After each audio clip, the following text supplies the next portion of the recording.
What if I were to suggest that you play a key role in the awakening world?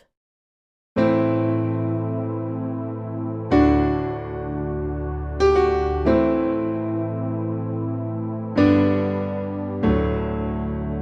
that you are watching this because you have heard the call.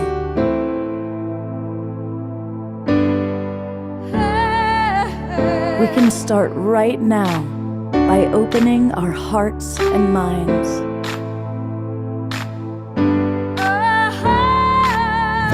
Welcome to the awakening world.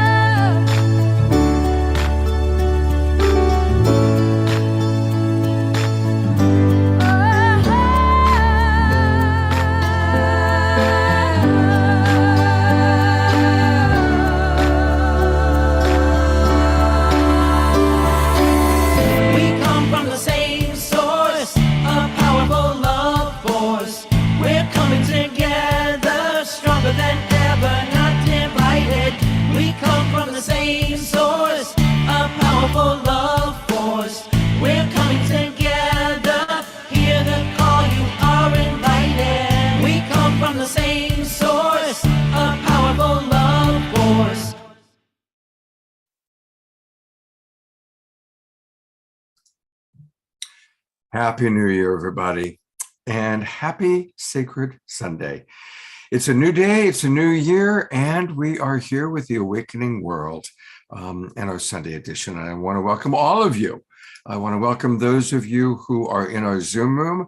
I see already a lot of our friends, a lot of our regulars, and people all the way down in Ecuador. Hello, Dorina, and up in British Columbia, all over the United States. It's always beautiful that we've got truly a global peace tribe coming together.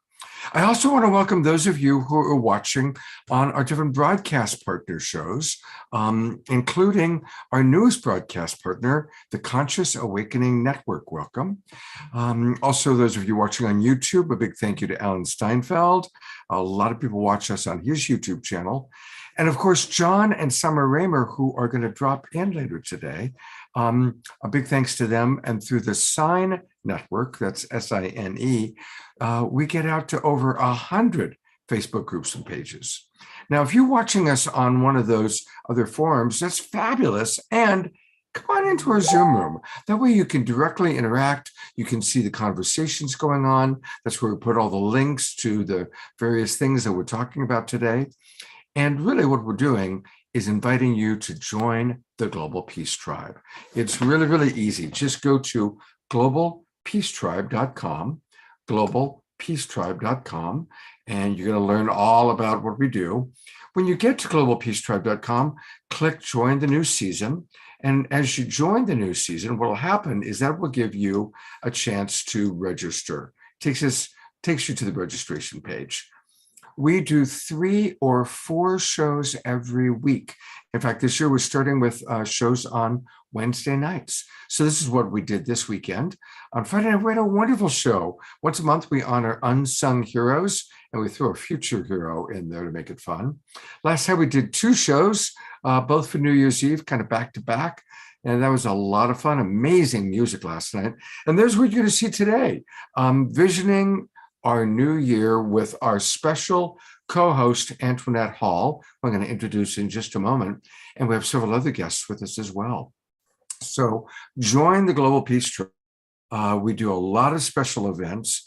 For example, we're doing a special event on Friday night in honor of celebrating really America's freedom. And it's kind of a January 6th event, really all about bringing people together as opposed to creating division. So there's a lot going on, and we now start doing retreats. We had our first Global Peace Tribe retreat in October. We're planning another one in late March or early April. So come join the tribe. All right, let me tell you who we've got today. First of all, I am so grateful.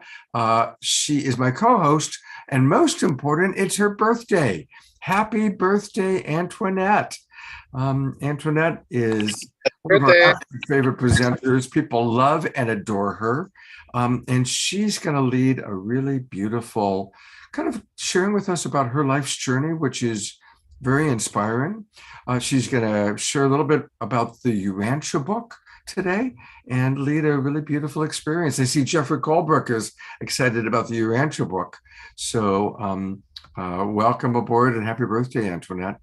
Thank you so much. And thank you. Welcome everyone to the Global Peace Tribe, and Happy New Year to everybody, and happy birthday. So this is a very exciting time. I'm very excited to be here and to be on this show with you today, Scott. And one of the reasons why I'm really so glad, because I feel like I've manifested this show today, when you had asked me, because those who actually study with us today on the Urantia book, who are in another Zoom right now, they know I actually mentioned it in our last week's study. I had mentioned to Pato actually that I said I would like to take our show live, to take our study onto a live platform to kind of openly discuss what prayer and meditation means to us. Because we kind of do this every Sunday, on when we study life and teachings of Jesus Christ, and on Wednesdays when we talk about the other parts of the Urantia book, which is, the cosmos, the universe, the sciences, all the spirituality and sciences, all the different things. So I figured if we actually brought together our two groups and what we actually had in common, there was a big makeshift for me personally last year when I got diagnosed with breast cancer last year. And when that happened, I took some time off to try to figure out how I was going to begin my journey on my healing. At that time, I knew automatically that I couldn't go the way that my father had gone and my friends had gone and everything else had gone, because it just didn't work out well for them. So with conventional treatments of what you're always been taught about conventional medicine and conventional treatments, that's the only options that they kind of give you. So I had to kind of just look within, of what was really what sounded right or what made sense to me. And when I did that, that's when I discovered, besides I'm married to Pato Bantan, legalize it. So it's like cannabis cures everything. I was like, all right, I'm going to have to do this journey. When I started the journey, it's still very scary and it's still very frightening to figure out how all this is kind of unraveling. But at the time, I just kind of I just kind of follow my instincts. I follow my heart. I follow my intuition. And from what I understand, what my understandings of the Urantia book with the Mother Spirit is like, follow your intuition. And at that time, you had contacted me and invited me to be on your show. And I was like, I don't know, I'm just kind of like laying here in my covers, just popping pills, supplements, just doing whatever I'm supposed to do, because that's what they say you're supposed to do. And when you told me to be on the show, and I was just sitting there, just kind of miserable, not feeling well and just kind of wondering about all these things. And I heard all the different guests on your show talk about the rise of the divine feminine. I was like, wait, what? I'm like, that's my thing. That's my jam that Pato's been kind of trying to get me on from a long time ago. This is way back in 2012. So when I read Deborah's thing about 2012, I'm like, that's when Pato was telling me about the rise of divine feminine was happening in 2012. There's going to be this huge awakening of stuff. And I didn't really understand what he was talking about. But he said, make that your focus. Make that your focus on the Urantia book, on the Urantia studies with your spirituality and your studies, and make that your thing. And I said, okay, but I'm still not really understanding. So all these years, yes, everything. Sorry to interrupt you. Yeah. The whole group is actually watching you live now. Oh, they are? So okay. They're with me watching you live. All right, awesome. All right. Well, I'm going to be calling on them because this is part of the story. So, Right. And Antoinette, I want to continue to introduce our other people, and we'll get into your whole story a little bit later. But I want to introduce who else we've got on the show and do our opening meditation, and then we'll come on back into the amazing story that you're going to share with us. So, you're speaking of the rise of the divine feminine, and so we decided to invite for New Year's Day Ava Park, who is the founder and the creator of the Museum of Woman. And clearly, may 2023 be the year that the rise of the divine feminine really takes place. And so that's why I wanted to make sure we had Ava with us, because she's one of our also a wonderful woman and a wonderful example of the divine feminine. So Ava is with us today. Good to be with you. Good to be with the Global Peace Tribe, Scott. Well, thank you so much for spending your first day of the year with us, Ava. My pleasure. And we also have with us Dr. Ruth Anderson. And again, talk about the rise of the divine feminine. Ruth is the founder of the Enlightened World Network. That's one of our broadcast partners that carry all of our shows. And they do a meditation every day. And we learn all about the Enlightened World Network and all the good things that they do. So these are our scheduled guests, but we also have a very special friend who just dropped in. Chief Phil Lane is with us. Hello, Chief. Good morning. Happy 2023. Happy 2023. And I'd like to sing a one of our most sacred songs, an honor song, if I might. Very brief.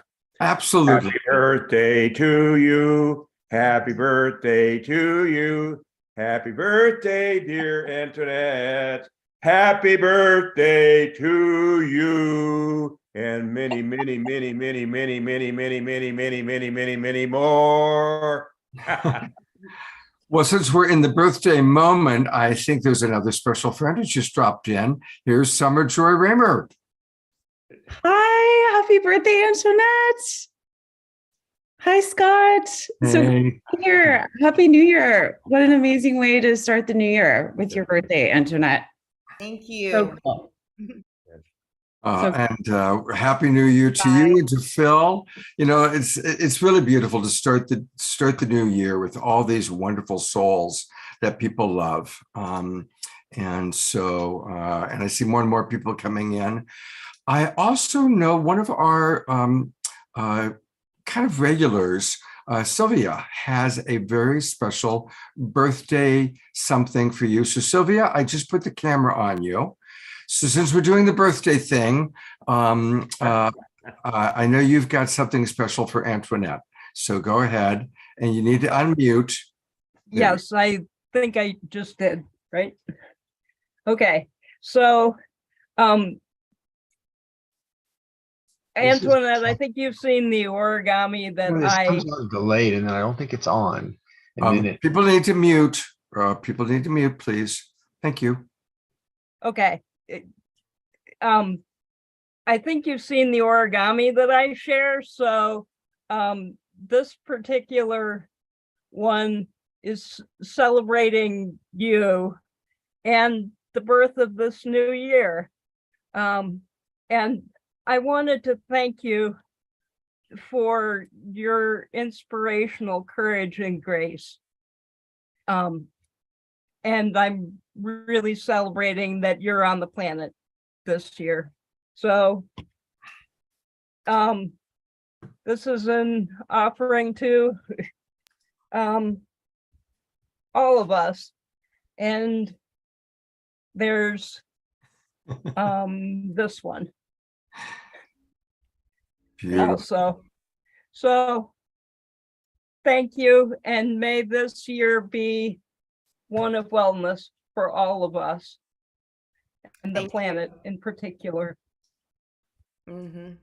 Thank you so much, Sylvia. Thank you for doing that. And Chief Phil, if you can turn your camera back on, usually I start off with a meditation, but if you're here with us, I would love for you to lead our opening New Year Day prayer and meditation. Will you be willing to do that, sir? You muted. On this beautiful birthday day of my sister, I'd just be so honored on this 2023, our best year ever, we pray.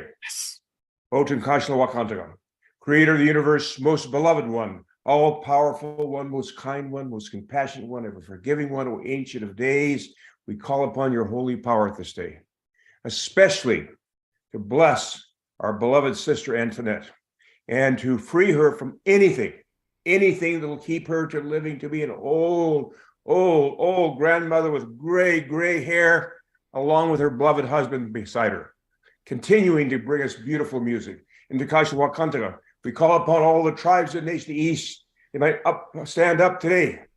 Arise as prophesied in this new year, 2023. We'll move forward towards ending war, beginning peace on earth by 2030. And all the tribes and nations of the South, from where comes new life, we call upon them and all their relatives to come together in unity and harmony and love. And to the west, from where comes thunder, lightning, and rain, we call upon that spiritual power of thunder and lightning and rain to awaken our human family to the reality that each one of us is a sovereignty, ancient and perishable and everlasting. And we humble ourselves before all the tribes and nations of the north, from where comes the white snow, that they might come together in unity and harmony, might recognize we're all members of one human family, that we're all indigenous people of this Mother Earth, that we're one, and to have peace on earth by 2030. And we call upon the powers of Father Sky, all the masculine dimension of life, to come together in life, unity and harmony. And we give respect to all those spiritual qualities. And now, most of all, in this day, this year, which we're going to see women, just like in Brazil, taking leadership, where we have an indigenous woman for the first time in history now is taking charge of working with the tribes in the Amazon, with all the people, to bring the Amazon back. We just give thanksgiving that way. And also the 22 prayers of the sacred women of Mother Earth will continue on. And we just give thanksgiving, Creator, of these things. And we just ask ourselves that we might truly, truly become happy and joyful beings and never find such a great year as 2023. And now I'll conclude for this prayer for our human family. Oh my God, unite the hearts of thy servants and reveal unto them thy great purpose. May they follow in thy commandments and abide in thy law. Help them, O God, in their endeavor, and grant them strength to serve thee. O God, lead them not to themselves, but guide their steps by the light of knowledge, and cheer their hearts by thy love. Verily, thou art their helper and their Lord. Hallelujah chante washtelo, shinkmano hemeado, chinupasapa hemeado, hallelujah chante washte, aho. Thank you so much, Brother Phil. And please stay for a moment, because I'm going to ask you and some of your other friends a wonderful question in a moment. But we have Omashar with us, and we always love to start our Sundays, although we're already off to a rousing start, with Omashar music. So we'll be back to Chief Phil and Antoinette and Ava and Ruth in a moment, but here is our beloved brother, Omashar.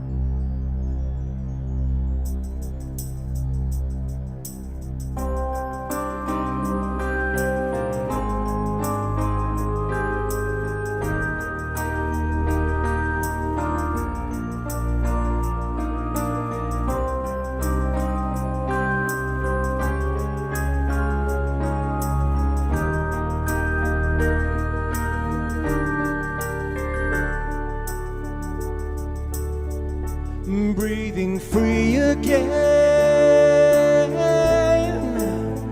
I love the air we breathe, and as we fly again,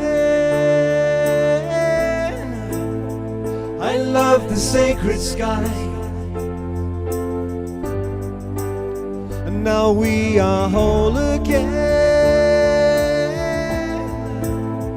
I love the way we've changed, with open hearts again. I love the love we are.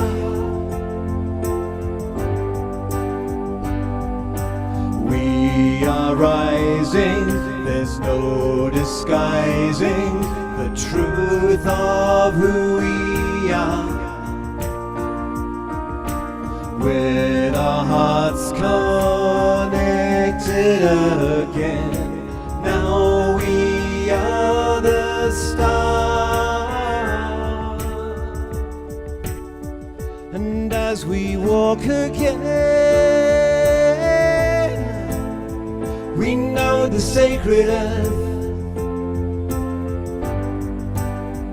And as we feel again, to ourselves we give birth.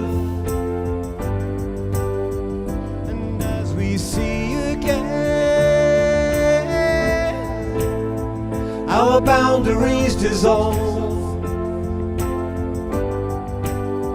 and free to love again, right from the heart of one. We are rising, there's no disguising the truth of who we are. With our hearts connected again, now we are the star.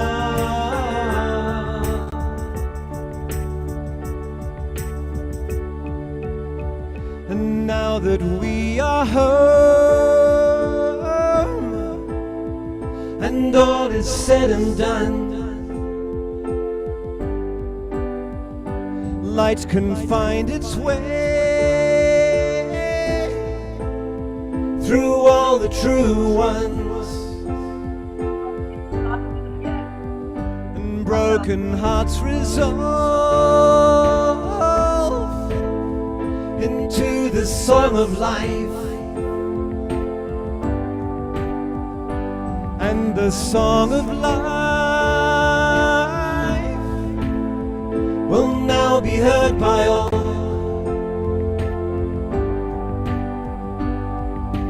We are rising, there's no disguising the truth of who we are. With our hearts connected again, now we are the star.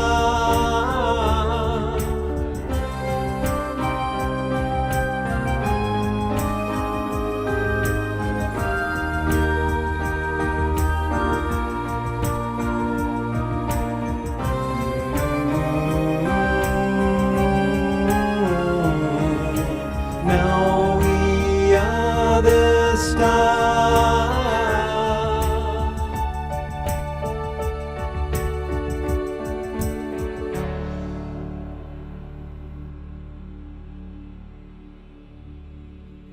Oh, Beautiful. I'm going to go to gallery review. Let's all give a twinkle. oh, to wow. that beautiful song by Omar Shar.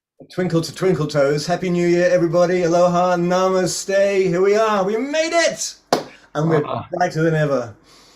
You know, we've got so many amazing people here right now. And so I'm going to pop the spotlight on a few of our friends that have joined us. And I see Kwajo is here with us. Hey, Kwajo, welcome. Hey, Scott.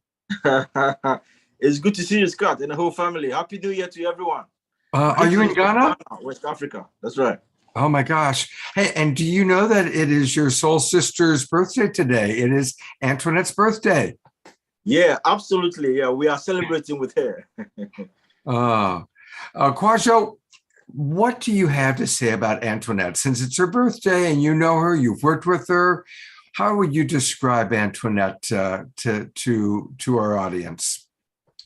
I mean, Antoinette is a lovely soul. I mean, Antoinette is more like a social butterfly. You know, everywhere she goes, I mean, the vibe is so outgoing. She makes a lot of friends within the shortest possible time. You know, once she's out there, she attracts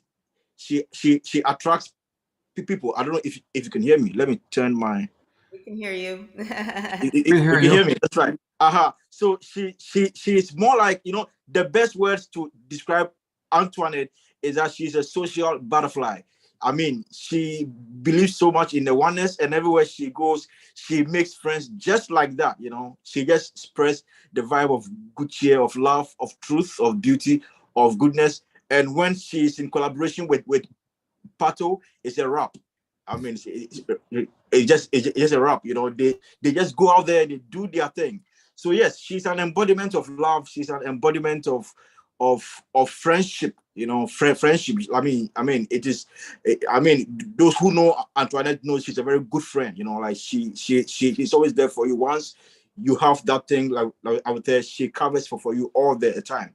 And she's a lovely person. She's a lovely person. She's a truth seeker. She loves truth. She loves beauty. She loves goodness. And so she's always reaching out for these things, you know, and it is making her day by day a better human being, you know. So I mean, over the period of like 10 years that I've got to know Antoinette, she's deepened her personality so much. You know, she has come to know a lot of things regarding the spiritual, regarding the mental or psychological, and then or intellectual, and then regarding like her physicality. She's been through a lot of changes, you know, which you know makes it very refreshing to always have her as a friend. So yes, Antoinette is just beautiful. Well, that's a beautiful testimonial. And of course, you two have been working together on this documentary. I'm going to bring two of your other friends on. John Raymer and Summer Raymer are here. And so since we're kind of in the celebrating your birthday part of the show, John and Summer, welcome. And what do you have to say to or about Antoinette? You want to start, John? Well, I just wanted to build on what Kwadwo was saying. I added in the chat here. Yes, she floats like a butterfly, but I've been on the other side. She can sting like a bee. That's love too, by the way. That's love too. The sting. That's right. We got that Brooklyn connection and that standing up for justice. That's true. She is fierce with love and compassion and genius. Her music, and what her and Pato have gifted to all of us is such a blessing. Thank you, Scott, for making this possible for us to celebrate her. Absolutely. And I think Pato might be joining us at some point. If he turns his camera on, I'll drop him on. You know, while I've got John and Summer here, you know, every show I always acknowledge you in the Sign Network. And getting us out to well over 100 Facebook groups and pages that are watching us right now. So thank you both so much for all that you do with the Sign Network. And I know that one of your friends is with us. Ruth Anderson is here. And so this is actually a moment where I'd love for Ruth to talk a little bit about the Enlightened World Network, and for the two of you to talk about the Sign Network and how people who are watching can collaborate on these two amazing organizations that are helping us really to bring this global peace tribe together. So welcome, first of all, Ruth. Thank you for being with us. And I know you and Summer and John have a long friendship as well, yeah? Yeah, I mean, we go way back. You and Summer and John have a long friendship as well, yeah? Whoops. No. We got a little double version there. So tell us a little bit. I'll give each of you a chance to share a little bit about your experience of the other. I'd love to hear Summer, John talking about Enlightened World Network, and Ruth, your experience of John, Summer, and the Sign Network. Well, I'd love to start. I just want to first off say this background image is inspired by my sister Antoinette, that she is unstoppable love in the universe. Nothing will stop her. And how I met her, I felt like this is what you were doing when we met you in Ethiopia, is you were coming into places and you were illuminating life through your music, through your presence, through just seeing you. This is what I saw. That's what I still see many years later. I love you so much. I just want to start off saying that. And we should I love you guys so much. all the work you two did together on bridging the divide. I mean, real work, like getting into the real deep conversations that we're not done yet. And we're not done yet. That's right. That's right. We have so much more work to do. We're not done yet. We're just getting started. We're just in Yeah, I just wanted to start there because I know we're here honoring Antoinette and she's co-hosting, and yeah, you know, Ruth is she's like part of the pioneers as the Sign Network was really just like getting started. I remember one of my first conversations with Ruth, and I still see it happening through in what she's doing and the way that she shows up in Enlightened World Network. I remember her telling me this vision of angels rising all over the world. And it's always been like the thing that stands out to me about the Enlightened World Network. You know, it's like so many people have so many great ways that we can come together. And what distinguishes Enlightened World Network in my heart, and just as I still feel you, Ruth, is this angelic frequency that the network attracts people that are really illuminating like the angelic field in the world, and how you are cultivating a space for people to guide meditations, to have their voices be heard as angelic frequencies in the world through what you're doing over the years. I'm not as connected to it at this particular moment, but I still know it and I can feel it. When Ruth enters the space, there is something that's just so angel, and it's pure and it's clear.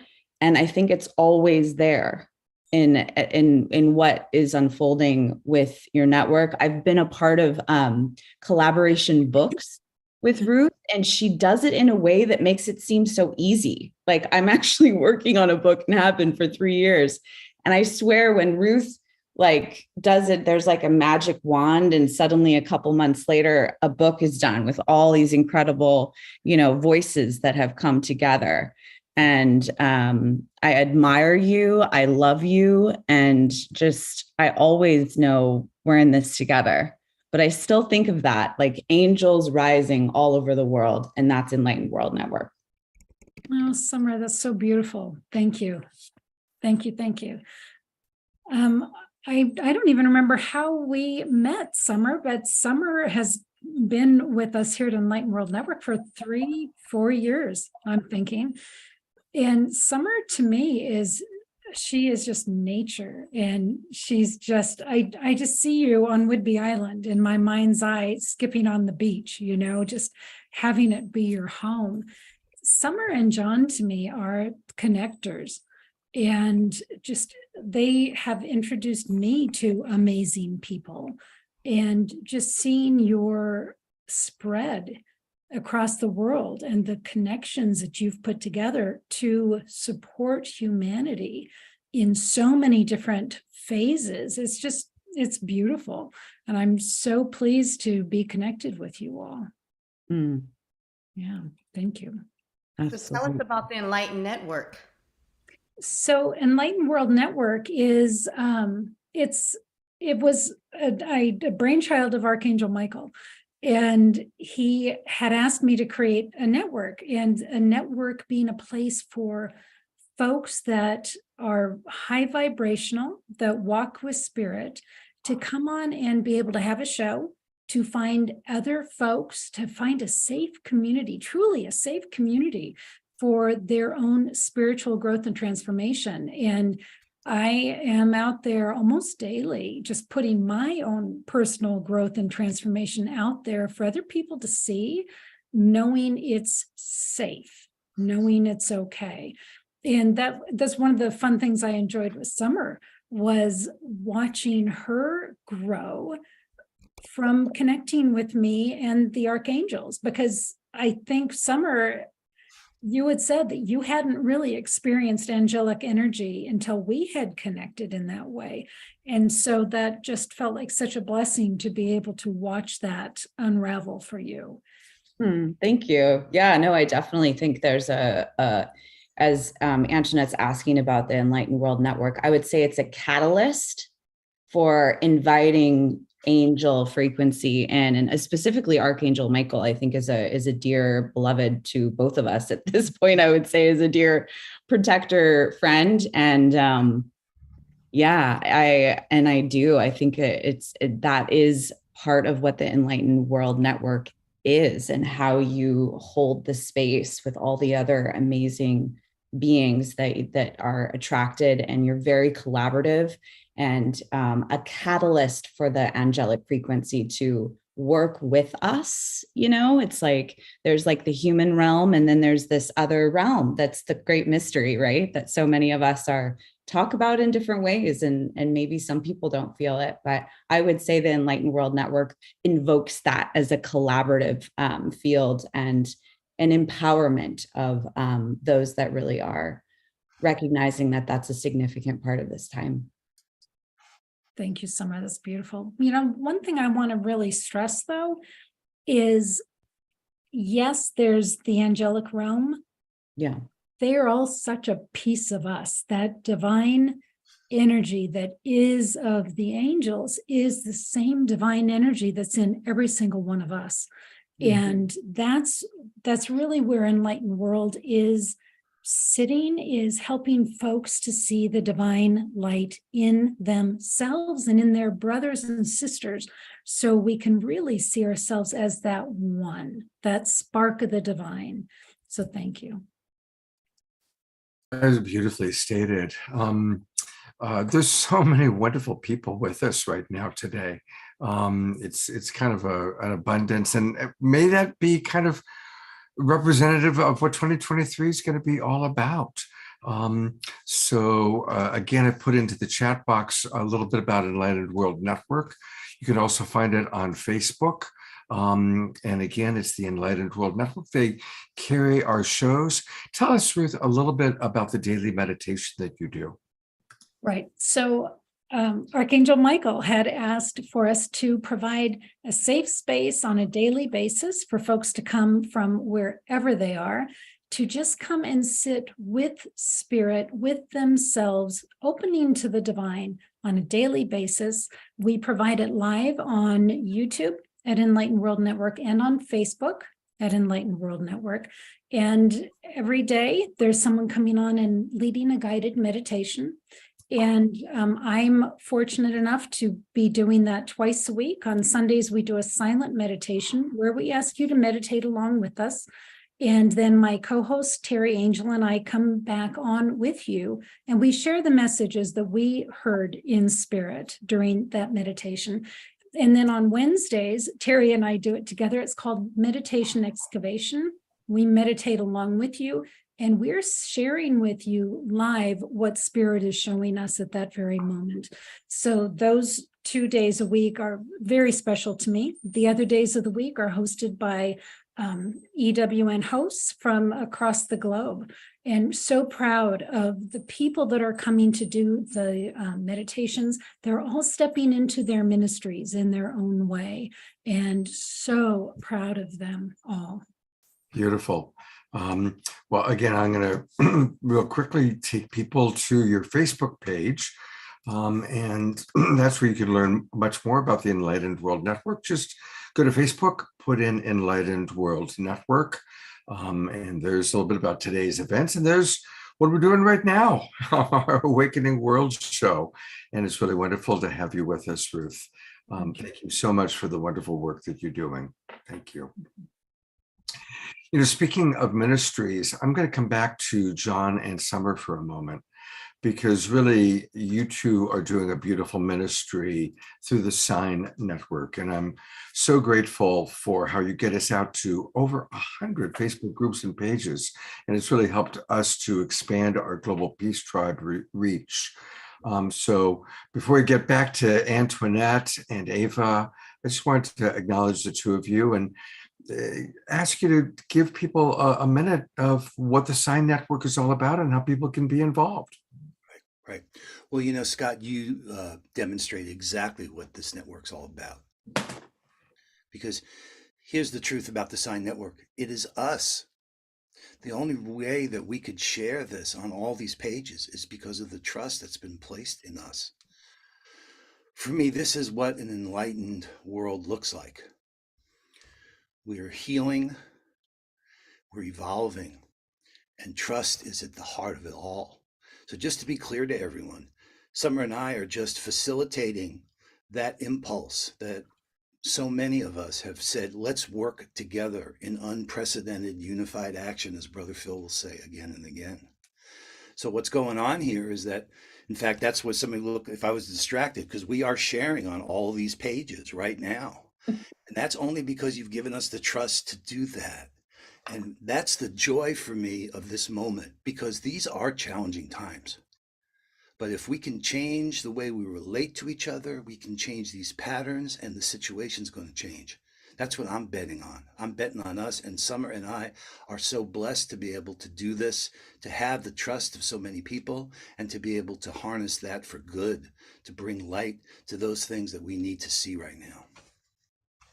And I just want to say, I totally agree that Scott is an example of a sine wave just by how he shows up in spaces and how interwoven, and he shines light like an angel, is an angel in my opinion as well, shines light so many different directions. Somehow he's like this prism of a being. And I don't know how he does all that he does, similar to so many people that I know in this room. I don't know how Antoinette does everything that she does and looks so calm and, just so well through it. I don't know how Pato does it, but it's like, I think what is so cool and revealing in the Sign Network, if I could just open a door, it would be all of these people that are saying yes to working together. And, Antoinette and Pato, they're that are saying yes to working together. Yes. And, Antoinette and Pato, they're that are saying yes. I think it's echoing with Pato, which is awesome. I'm so glad Pato is here. But yeah, it is revealing a way to work together. We can talk all day about how we want to be more interdependent and let's do things together and we are one. And this is an opportunity, and there are sine waves. The Convergence event, another example, here we are with Antoinette and Pato. They're a part of that convergence that starts around Dr. Martin Luther King's birthday and day of service. There's a whole global event and honoring service projects that are the space itself. These convergences happen on a seasonal basis. And they're multi-Zoom spaces that are like tsunamis of ways to work together. And we do kind of different focuses, but beloved community and the honor of Dr. Martin Luther King is what we're preparing for with Pato and Antoinette and Scott and so many of you. I mean, so everything's an invitation to synergy with the Sign Network. Now, this is a breakthrough year happening. Pato, Antoinette, you don't know this, but during Enlightening Our Way Together, we had a session. Antoinette, I know you were trying to get on during it, talking about the upcoming MLK convergence that we're doing on Beloved Community. And we had a woman from AmeriCorps. And the Compassion Games has been so blessed to have resources to support projects like Stand Up for Justice around Dr. King. And we played her that song, Pato, that you and Antoinette did about Dr. King. It brought her to tears. It's our time, guys. I asked Ben yesterday. Summer said to me, what's your word for the year? She does this every year. Hers is cosmic joy light year. Yeah, it's more than one word. But Ben's word is breakthrough. I'm catalyst. Here, just igniting the spirit and taking all the good that we've done for so long, independently and together, and saying, this is our time. So it's true, we've got this upcoming convergence from January 13th through the 16th. Pato and Antoinette are going to host Dr. King's online birthday celebration on the 15th, as well as the work that they're going to be doing, the concert they're going to be doing on the 16th, which is a day of service. It's a day on, not a day off. But we are so fortunate to have each other, especially when we can give people the kind of hope and we can demonstrate what a beloved community looks like and be that way with each other, be transparent with each other, be open to each other, and in doing so, lift all of us up together, all of us. There is nobody to be excluded from this. This is a time for us to unite in unprecedented. Oh my God, look who's here. Hey, Quadjo. Yeah. One of the things too, I really do want to say this, because when you did have Ruth from the Enlightened Network and the Sign Network, part of the whole thing with this manifestation and prayer and meditation, which is leading and why I wanted to start off today in a purposeful, meaningful way, is because, when we're like in the Urantia book, we talk about these broadcast circuits and stuff. So before we get into celestial broadcast circuits, right now what we do have is broadcast circuits on this planet, which is the Sign Network, and now we're now learning about the Enlightened Way.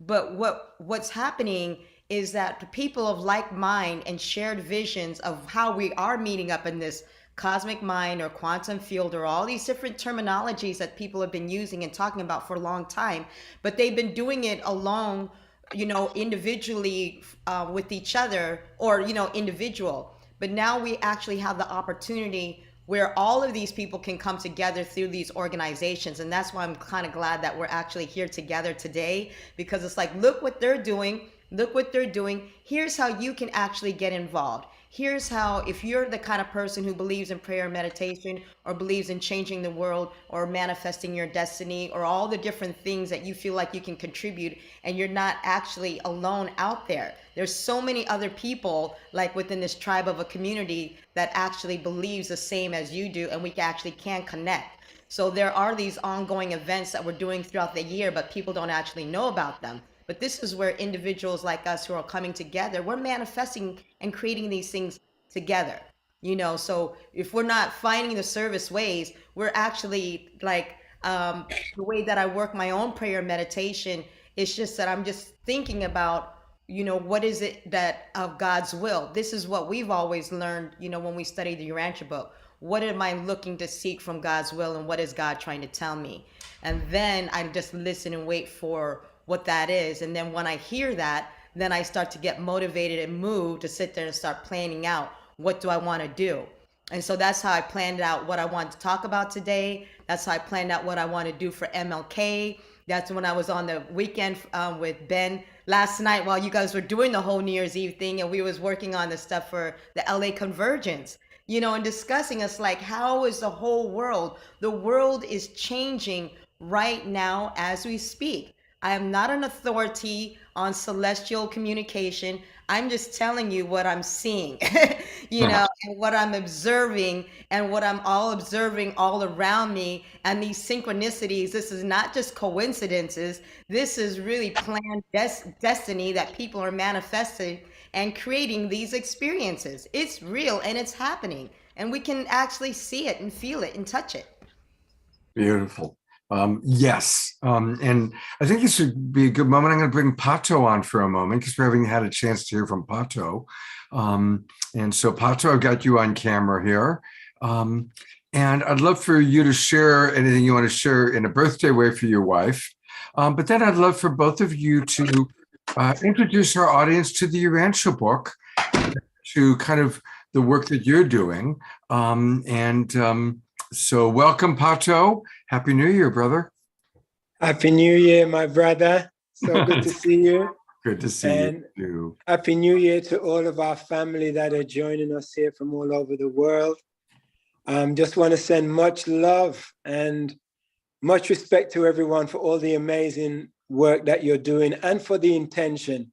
Because it really doesn't matter how big or how small we are in the scheme of things.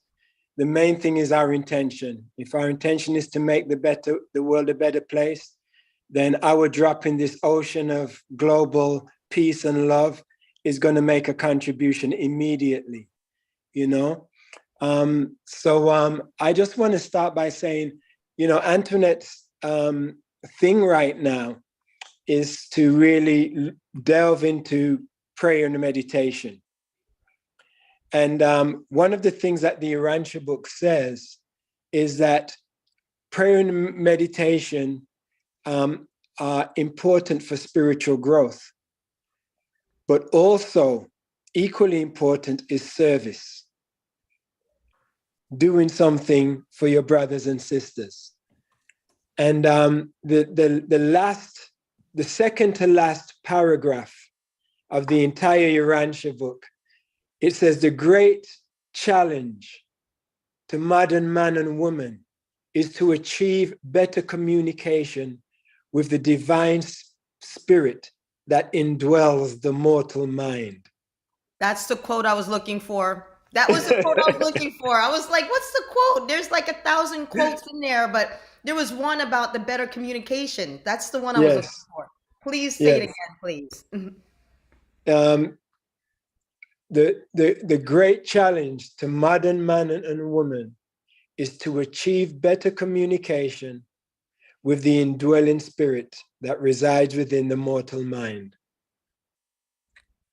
So that is the challenge for us, you know. And one of the things I wanted to say is that, you know, I've seen a lot of meditation videos out there, and a lot of times, you know, I can understand motivational videos where the person presenting the video is playing some beautiful music and speaking to you and telling you how beautiful you are, and you're motivated, and you're going to exercise, you're going to eat better, you're going to heal yourself, and all of these wonderful things. And I think those are good for motivating the individual. But as far as meditation and stillness, I think there shouldn't be any talking. I think it should just be the music, and allow the individual to drift within their mind, and allow the spirit within them to talk to them. The Urantia book also says that a great practice to achieve spirit communication is to talk to yourself as though you're like when you was a child, you had an invisible friend. And the Urantia book encourages us to do that as adults, that at first it might seem not so, you know, valid or important, but the more you practice talking to yourself and your secret friend, your inner voice, your inner friend, the more you practice it is the more and more it becomes real, until you are actually experiencing divine celestial communication, which just comes through you naturally. Because some people are expecting to hear a big voice saying, "Hello, I am here." But you're going to hear God in your own voice, because you are a reflection of God right here to the world. So when you look in the mirror, you're seeing a representation of God in yourself. The Urantia book also says you must find God in yourself, not for yourself, in yourself, and of yourself. So, you know, many men, the Urantia book also says, many men die searching for the God that lives within them. So we don't have to go any further than the kingdom of heaven that is within our mind, you know, and in taking the time to be still, calm, slow down our, you know, biological mechanism, our neural centers, you know, by getting to that place of stillness, like the scripture says, be still and know that I am. You know, by getting to that point, we find God inside of ourselves, and our desire to be of service, then we allow God to work through us into the world with our brothers and sisters, as we open ourselves to become the beacon of light that we all are in our own individual and very unique way. That's my story, and I'm sticking to it. That's good. That's very good. And I do love what you're saying there, Pato, because that's so this is great, because like I was talking about with the Sign Network and Enlighten Network, because Pato and I had just decided while I was diving deep into this meditation and prayer stuff, that was something that we wanted to start offering, you know, across the airwaves as well too, because I noticed as I was digging, and I came across all these YouTubes and videos and different things. That's kind of why he brought that up, because I've subjected him to thousands of manifestation videos from everything from Joe Dispenza to Jessica to McMurray to Abraham Hicks to Louisa Hay to, you know, everything from the power of your subconscious mind. And this was from last year's show, when I was starting to follow my leadings. I said, all right, I'm going to listen to my leadings. I'm going to follow the prayer and meditations. And through the leadings, I came across all these videos where people were self-healing. I said, well, how are these people self-healing? Pato's been trying to get me to pray and meditate for decades. I say decades, but we've only been together like 10 years or more. But I've had a problem with prayer and meditation from many years ago when I was trying to connect with my dead father. I had lost him when I was a child, and I was watching that guy who used to communicate with he used to have a show on TV every week, but he used to communicate with dead people on the other side. And so I figured if I prayed enough and I meditated enough, I could sit there and connect with my dead father, you know. So I didn't understand how to do this. So a friend of mine, he told me about these spirit guides, and he was Catholic, but he was telling me about these Indian spirit guides and if you go into prayer and meditation. So I decided, let me try that. And I went into this deep prayer and meditation years ago, trying to connect with my dead father. And then instead I saw these, I went deep and saw these lights kind of like shooting at me. And when I saw those lights shooting at me and I got into this deep meditation, it freaked me out. And I was like, all right, I thought I want to communicate with something on the other side, but it freaked me out. And I was like, oh, hell no, I don't want to communicate with anything on the other side. And ever since then, I could never really be in a right type of prayer or meditation. I've always continued doing music, and people always said that they felt things from the music, but I wasn't I think that was kind of like my meditation. As I started to, some years later while we were touring, I fell into a deep meditation by accident, total accident. I was listening to some meditation piece or something that I like to sleep, and I started hearing some bells or gongs or something else like that. And I went into a dream that took me into another dream that took me into another dream. And I saw Pato, I saw gold, I saw the Urantia circles and gold or whatever. And I felt this overwhelming feeling of love. And it was and I could see words and I could see things. And this feeling was so incredible and it was so fantastic. I was like, how do I get back in there? I felt like I was gone away for years or something. And I learned all these mysteries and uncovered all these different things. And I was like, what was that? And I was asking Pato about it. And I was like, where's that song? I was like, that song took me into a deep meditation. And I found the song, and the song was only a few minutes, maybe 7 or 10 or 11 minutes. I'm like, I could have sworn I was gone for years, in this one song. And I said, what was it that triggered that took me there? And ever since then, I have not been able to get back there again either. But since I've been on this search, I said, what is it that is taking people that they're being able to heal themselves from stage 4 cancer, from all kinds of, all kinds of deadly diseases and all, it's like, how are people it's just magically overcoming a deadly disease from just the power of their mind? And just reading and studying and searching and finding all these things. So I started doing all this searching on how to take care of myself on the physical level, on the knowing part, but the spiritual part was a part that I was missing and connecting. And even up until last night, I was still experiencing severe depression because that's been going on throughout this whole time from once the doctors have sat there and put this negative thought into my head, and I was like, wow. Once you deal with negativity in life and negative thoughts that people give you, you have to spend all of your time trying to get yourself out of that negativity. And so all this horrible feeling that I was feeling with the menopause and the symptoms of menopause and the uncertainty of cancer or life and death and other stuff like that, I was like, can I actually become a Jedi Master and be okay with everything?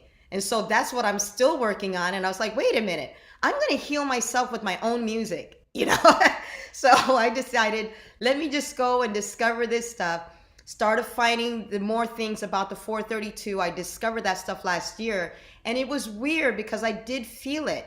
And even though Pato was sitting there saying he doesn't get those things, I'm like, I'm not that Jedi Master where I can just close my eyes and just be in Zen moment, I'm like, I'm way too hyper, way too much activity, way too much things going on. And it's so hard just to quiet my mind. It's so hard. I need someone to kind of lead me there or to kind of get me there.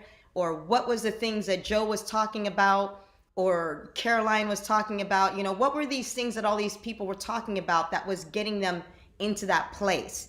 you know, so that's been my journey and my discovery, and why I wanted to ask other people, you know, like what that means to them about this better communication with their indwelling spirit, or some call it first source and center, or your thought adjuster, or your mystery monitor, or your all the different names for the different divine things. But I feel all of these things are coming from the feminine divine. I feel all these things as the mother spirit is awakening and rising. I think she's kind of awakening a lot of people, male and female, and they're starting to recognize what's happening inside of them, and they're trying to look for their own transformations within their own life as well too. You know, 2023 is going to be different for a lot of people. And even my friend Coco, who's here as well too, she said some of us won't make it. She told me this a couple weeks ago, and within those few weeks, a lot of people didn't actually make it to 2023. So what is it that people are connecting to? How are they ending up in this cosmic mind, in this quantum field, into this nirvana? You know, no matter what your belief is, whether you're Buddhist, Catholic, Christian, atheist, you know, there's something that is connecting all of us into something that's very special and unique as children of the universe, children of God. Wow. Let's just take a moment to digest all of that, right? Because that's very, very beautiful. I'm going to bring your friends, John and Summer, back on for a moment to get their reflections of the beauty of what you just shared. John, Summer, what would you like to add or reflect? Well, there's the indigenous phrase that authenticity grants authority. Authenticity grants authority. What are we waiting for? Why not be real now? Thank you for being so vulnerable and open with us all, Antoinette. That's the way to be in this world. That warms my heart. That inspires me to be more present. I'm learning to be, or trying to be more mindful. It shows. You know, that acceptance of the mystery of life. We just saw this Everything Everywhere All at Once movie that just blew our minds. Like in this moment where you realize that maybe nothing matters, then really everything matters. And that the choices we make really do matter. And we're living that way. Mystery, accepting that we don't know for sure. We don't need to know for sure. We just know we have each other and we have this moment. Thanks for reminding me what it is to be real, to be vulnerable, and to wonder, what is this? Where are we? What are we up to here? You know, ultimately, it is a great mystery. It really is. But it's beautiful to hear everybody's different reflections on our shows, you know, all the different perspectives. And ultimately, it's all God life experiencing itself through Antoinette, through Pato, through John, through Summer, through Ava Park, and through each and every one of the people who are with us today. We have a few people have been asking, what is the Urantia book? So I'm bringing Pato and Antoinette back on for a moment. A few people have been asking, what is the Urantia book? So I'm bringing Pato. Pato, you got feedback. You have feedback. You have to turn off the other speaker while this one's open. There we go. Yeah. So yeah, question for Pato and Antoinette. Please introduce us a little bit to the Urantia book. And then I think, Antoinette, you've got something planned, so take it away. All right. All right. Well, I'll let you start, Pato, since you're the one who introduced the Urantia book to me. This was back in 2009, and he didn't actually introduce it to me. And I think for those of you who are watching, and I have a lot of atheist friends who are in our ministry and who are always curious, because I love having this conversation with atheists. So, so enjoy. Go ahead, Pato. Well, firstly, I want to say the Urantia book is the newest cult on the planet, and anyone that joins has to give me 50% of their income, and you have to drink the Kool-Aid that I make. No, but seriously, the Urantia book itself claims to be the 5th epochal revelation to human beings on this planet.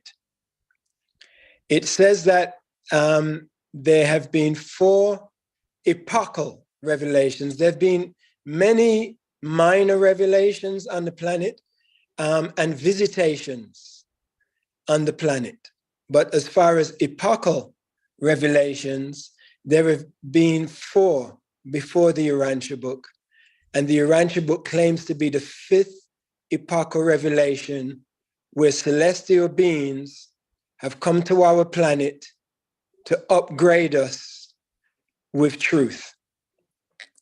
They say the first revelation was the planetary prince Caligastia, who left many signs and buildings which people are now unearthing. And also the Bible talks about giants being on the planet sleeping with the daughters of men. These were the first celestial beings on our planet. The Urantia book says the second revelation and celestial visitation on our planet was Adam and Eve. And if you remember in the Bible, when Cain kills Abel, he gets kicked out of the garden and goes north and finds a wife in the land of Nod. And the Nodites are also known as some of the Nephilim, who were the giants on the planet at the time. So that's the second revelation. The third revelation is found in Hebrews in the Bible, Hebrews chapter 7, and that was a visitation from another celestial being called Melchizedek. And in Hebrews chapter 7, it says, and this Melchizedek, king of Salem, also known as the king of peace, having no mother, no father, no beginning of days, no ending of life, no genealogy, but remaining a priest continually. And the Urantia book reveals that Melchizedek is not one individual, but an order of beings. But one of them came to our planet to help us during the darkest time of spiritual darkness on our planet because of the Lucifer rebellion, which was going chaotic on our planet. So Melchizedek was the third revelation. The fourth revelation on our planet that the Urantia book reveals is Jesus Christ. And in the Urantia book, the entire life of Jesus is revealed for the first time. There's no other book on the planet that reveals Jesus's life from before he was born to the day of his birth, his entire life, after the resurrection, all the people he visited after the resurrection, and what happened after he transfigured and left the planet. And the fifth revelation, I guess after they killed Jesus, the way they killed Jesus, the Celestial says, let's send them a book. They have a bad track record of how they treat celestial beings. Let's send them a book. So they sent the Urantia book, which I have been studying now for 30 something years. And I have read many books. I did religious studies for 15 years straight. And I am convinced, and this is just me personally, I am convinced that the Urantia book is a gift to mankind from celestial beings, from a broad selection of celestial beings, from local invisible beings that live on our planet, from permanent citizens that live on our planet, to ancients of days, seraphim, cherubim, neophim, the angel Gabriel, a long list of them. So I just want to wrap up by saying that the Urantia book is not a cult. There is no leader.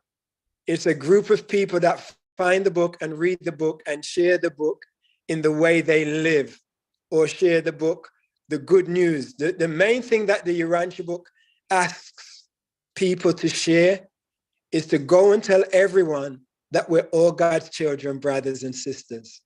And what the Urantia book promotes more than anything else, because it says that institutional religions are good for those who need it. But the greatest thing that an individual can do is develop a personal relationship with the God that lives within them. And that is unique to every individual. There is no specific name for God. God is whatever you want to call God. God is manifested in male and female, and both male and female. So we cannot put God in a box. We also have a beautiful mother spirit that is only now beginning to be revealed to humanity. She is fully revealed in the Urantia book. All of her attributes. She does more than any other being in the universe. The mother spirit, what do they call it? Multitasking.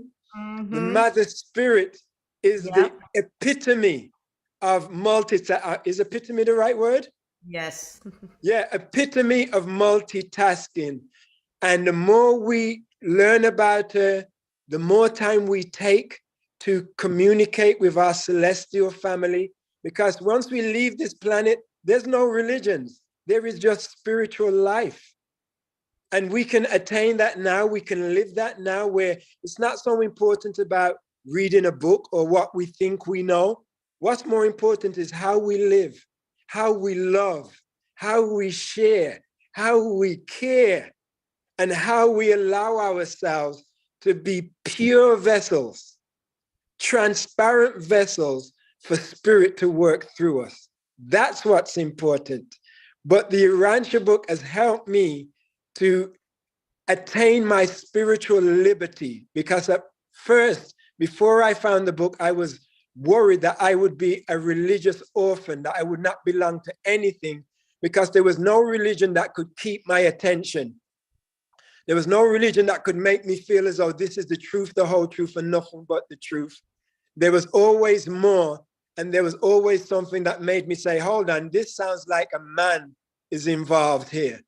So I wanted to find pure spirit, and I found it in the Urantia book, and it's inspired me not to go out spreading the Urantia book, not to go out trying to convert people to what I believe, but to go out and love people and encourage people to be the best they can be. That's my story, and I'm sticking to it. Beautiful. And I want to bring on John and Summer and Ava Park and Quadro. We've got so many amazing people that are here right now, and I just want to give them all a chance to give their perspective about what you just shared, Pato. So here's Quadro, Ava Park, John, Summer. Before we head it over back to Antoinette for her kind of planned program, I'd just love to give you each a chance to share kind of your thoughts about the universality of what Pato just shared. Well, I'd love to say something. What I love about just simply listening to another human is to feel the frequency of the authenticity of what's true for them. Like I think that's something that I feel so alive here. And I know that's a big part of how you hold the space, Scott. And Antoinette, and there was a level of vulnerability that I don't know if I've quite felt, but I really felt it as she was speaking. And I just really want to, in that divine feminine, the generosity of that and what that offers and makes space for when someone in the space really opens up in some way that maybe feels a little bit like being naked or something. But I just really want you to know, Antoinette, like I really felt that. And I think that it's one of the things that makes it easier to trust, to build trust on, when we can offer and share from that kind of place within. And I feel like that is part of, how you and Pato, over all the years that I've known both of you, that there is this like a place that I want to lean deeper into and listen about what you and Pato care about at the depth of your spirit. And so I just really feel that here, as Pato also just shared so deeply of the depth of the Urantia, and how easy it is for us to make things up. Like the sort of humor that I felt about Pato talking about the cult. I think that that's so up in the collective, especially of like assuming maybe that we really understand something in some way that is actually like a really dark place, or that there's something that people that, you know, in the sense of cults, I just feel like that word is something that's just so up, and people maybe want to claim that that's a cult and that's a cult, but to really listen for the discernment. I just feel it's like it's easy to listen to both of you, because I know it comes from such a deep place in your heart. And I just want to say thank you for being so honest and so from your heart and spirit. Thank you. You know, I believe that that the other thing that, like I said, I've been going through a hard time is because what I realized was that a hormonal imbalance. You know, so this is something that they kept talking about as well too. So this masculine and feminine, this hormonal imbalance. When I was tested, found out I was 100% testosterone, and so I'm missing my estrogen, and I can't import estrogen inside, you know, with artificial or something, because it's artificial, and I'm not going with all this conventional artificial stuff. But what was happening was that not having this balance was creating more chaos within myself, you know. So, but a lot of people kind of thought that I was kind of a cold person because I seemed emotionless. You know, I wasn't the kind of person who cried or showed emotion or showed a lot of love or whatever. It's just like, I'm just Spock, you know. Or my friends call me the general. It's like, there's the general, you know, just like, you know, do this, do that, get this done, and do whatever. And I'm like, I'm just used to it. That's just kind of me, and not having this whole feminine thing. But I'm like, but I feel so strongly connected to the feminine. You know, I feel so strongly connected to the mother, but I'm like, how am I connected to her when it's obviously physically I'm not connected because of this imbalance of hormones? But with this imbalance of hormones has caused this flood waves of emotions. And when they talk about, you know, menopause, going through these emotions, and this is why I want to share with people, because other people are going through this, and if other people don't realize that they're going through it and somebody else is going through it, then how are we going to learn and share from each other? But these emotions cause I could feel the anger and the resentment. I'm like, if this is what guys feel, you know, if they don't have the hormonal, the feminine divine balance in them, if this is what it feels like, this anger, resentment, and depression, no wonder so many people are so having a difficult time just trying to cope with life. And you see all these people who just started like, you know, checking out and giving up and things like that. And it's like, why is that? I never could understand these things before because I wasn't feeling those things before. I was always very secure in myself. But once they put that into my head, all of a sudden I didn't have any security, a belief in my own self, you know, because I've let other people kind of control those things. And those things have caused a whole floodgate of emotions within inside my own self and my own mortality. And like, am I really needed to be here, or am I needed to be elsewhere? Or, you know, what's the deal? Because they make it seem like, you know, because you're good, you can live, and or because you're good, you get to go, or what, you know. It's like, wait a minute, you know, none of these things are making any sense, but we're feeling these, and then people aren't listening to each other, and everybody gets more and more disconnected.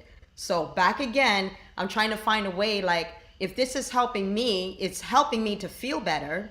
It's helping me to feel better mentally. It's helping me to feel better physically. So it's definitely going to help me spiritually, and, you know, everything else that's moving forward into 2023, you know. So. Thank you. You know, I want to give Ava a chance to speak. Ava Park is with us, and she's the founder of the Museum of Woman. And Ava, thank you, first of all, for being with us. And I just have to give you an opportunity to share anything you want to share to Antoinette or about what you've heard today. Well, I just want to say what they said.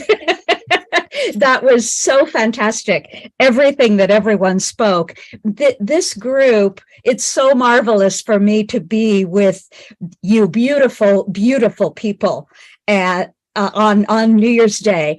There's an old Celtic tradition, a teaching that says the focus, the energy, the quality of energy that you have on New Year's Eve and the first day of the new year is going to inform your entire year. So this is the most perfect thing for me and all of us to be doing, to be with people who see that there's just oneness.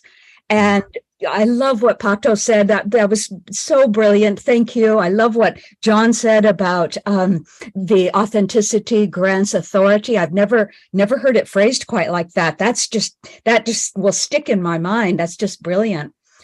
I see so much conflict on social media.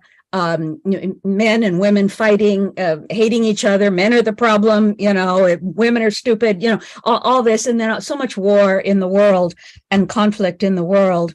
And I believe one of the great things that we can do is to remember that we are one body, but some parts of the body need healing. So if you had like an injury on your finger and it wasn't behaving right, then you wouldn't hate your finger. You wouldn't cut your finger off. You wouldn't, I suppose if you had gangrene, but you would heal your finger. And so that's what I think we should think of ourselves as one body, for we certainly are. And if there is something going on, war, conflict, unnecessary death, murder, rape, whatever it is, not to hate it. It's something that needs to be healed. And women particularly can hold boundaries with compassion. You can say no and not make the other an enemy. The women of Iran, they're saying no. And many of them I've been in communication with, they are not hating what other people are calling the enemy. They are just saying, no, this is not what we're doing here. We are going to bring more beauty, more goodness, more justice to the world, and we are not going to make anyone an enemy. And that's what I think is a great focus for 2023. Don't make anybody an enemy. Just see what needs to be healed. See what boundaries need to be held. Because a lot of people hold boundaries, but they don't hold them in a negative way. A boundary is not a fence that you put around yourself to hold things out. That's not really what a boundary is. A boundary is your statement about what we are doing here right now. It's your realm. This is what we're doing here. We are in oneness here. We are in love here. We are in compassion here. This is what we're doing here. Not anything else, just that. And that's a boundary. You're not holding anything out. You're not putting a fence up. You're just saying, this is what we're doing here. Do you want to be with this? Does this look good to you? Then please come here. Blessed be. Oh, that's beautifully stated. Boundaries are what we need to know the game that we're playing, right? And a big part of the teaching of Love Coach Academy is how to set boundaries with compassion, right? And for some of us, it's hard to set boundaries because we want to be seen as compassionate, right? So finding that balance of how to set the boundary, how to establish the playing field is really beautiful. And Ava, it's always amazing. I just put your bio into the chat box and so many different ways that you've been honored and celebrated. And again, she is the founder of Museum of Woman. And so I encourage everybody to go take a look at what she's doing. It's so important. She's got some beautiful videos there. And I'll just read it. Inspiring women to greatness now by understanding the histories of goddesses, queens, and wise women through the ages. And It's really important for us as this rise of divine feminine is taking place. And I don't know if you know him, but I'm going to bring Chief Phil back online. Hopefully he's still here, because Phil is very much about honoring women. And I know he was here a moment ago. There he is. Phil, if you can hear me, his video is there, but he's not in the chair. So, because I wanted to bring Phil on to meet you, but since you brought up Phil, you know, he is such an amazing, you are right. Always, when we did our past Unity Earth events, all the feminine divine ceremonies, he's always been like the number one. He's probably one of the biggest feminists besides Pato. You know, them two are like the big feminists. They support feminine divine power. And he also was the first one to come and bless the land for us over in Edentia.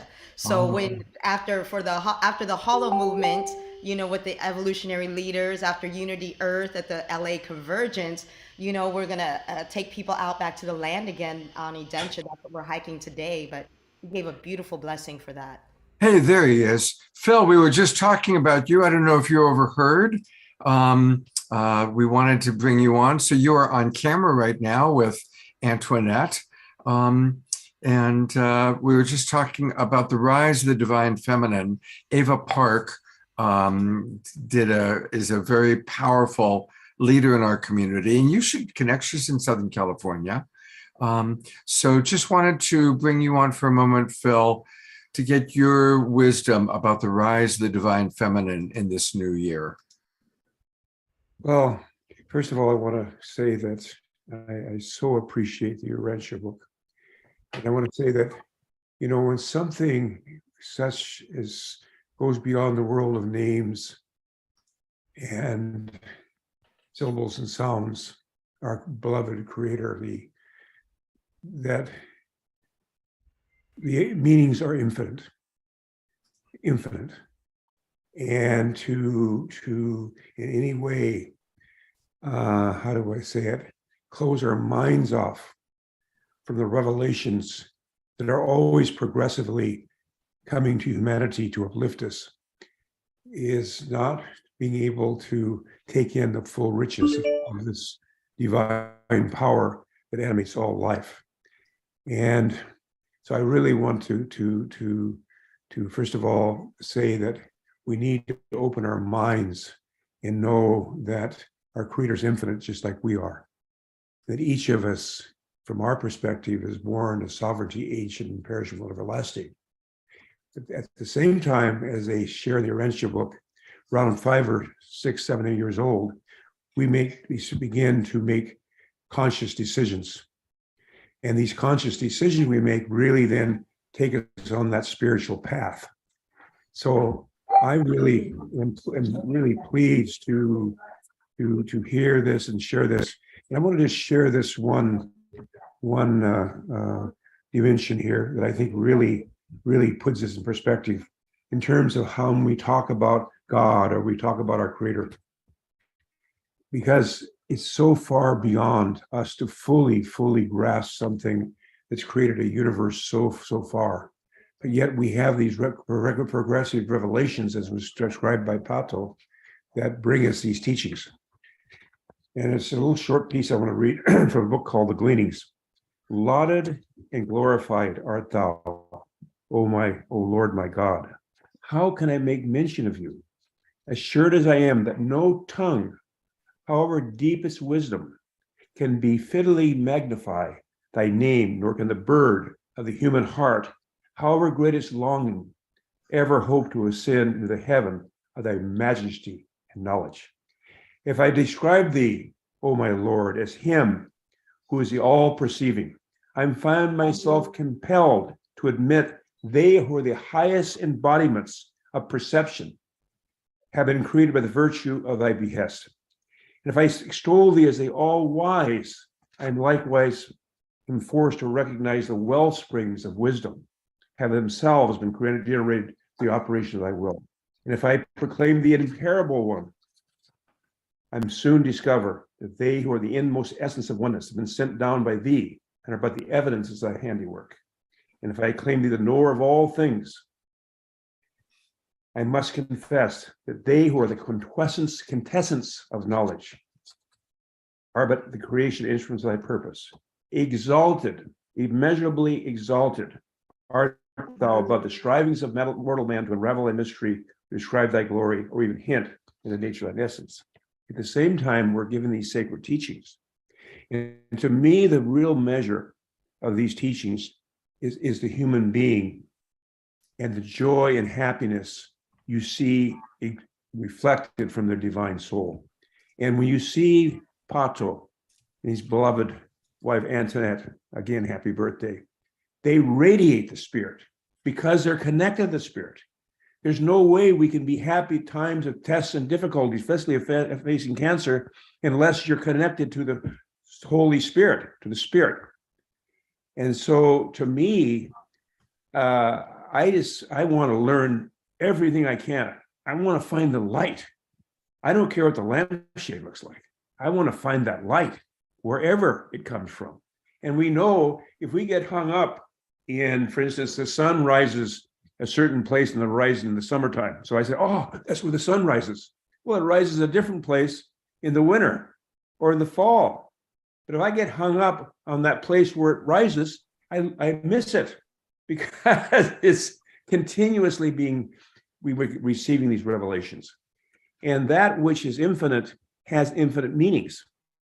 And so I just wanted to share and reflect that about this beautiful book, the Urantia book, which I had the great honor of encountering here many years ago. And just to think that it wasn't until 1911 when this was first revealed, and how it spread since that time and brought such joy and happiness to all those around us. So I just want to say thank you, especially Scott and your whole program for being so open in sharing these holy and sacred teachings from whatever horizon, from whatever lamp they might shine, and not being hung up in the lampshade. Because here we are, look at our earth suit. You know, my earth suit looked a lot different 50 years ago than it does now. And I've been to that sacred land. We prayed at that sacred land with a very special sacred pipe. And that land is going to be as we pray. It's going to be. The last thing I'd like to share very briefly here, because I think it's so important. We are angels. We are angels. We have that dimension.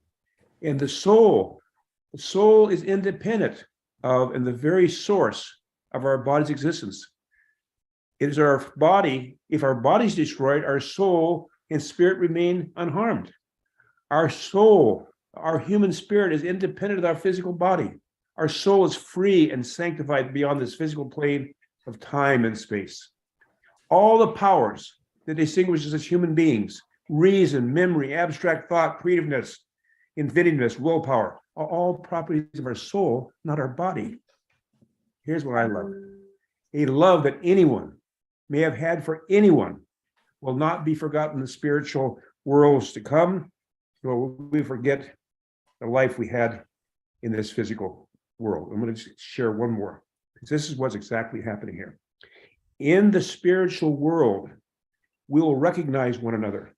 We will seek union, a spiritual union. And I want to suggest to you that we are living right now in the spiritual world. We are seeking these sacred relationships. That's why when we meet people, sometimes we feel this, because we recognize that spiritual bonds, spiritual connections. And just add this last couple of sentences. In our Dakota culture, we have our relatives, because we always talk about my relatives. We have those that are blood relatives, but we have equally respected and honored what we call hunka. Hunka are those relatives that are spiritual relatives. They're brought into our families. And many times we're closer to our spiritual relatives that are sometimes are much easier to deal with than sometimes our blood relatives.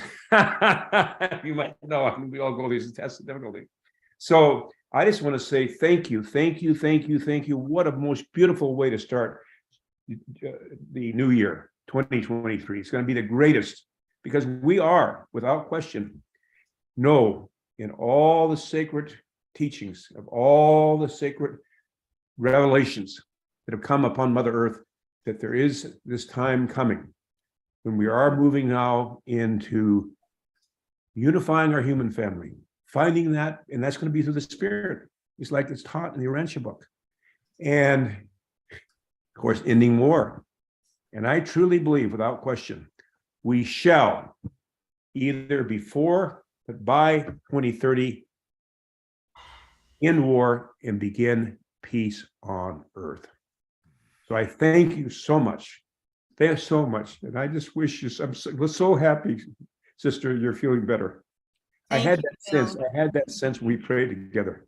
Our little humble prayer. I knew that the Creator, because again, I'm praying for you too. I've been watching you because you're all up and down the place. It's like 1 minute you got all this stuff happening with your body, next minute you're on a plane somewhere else.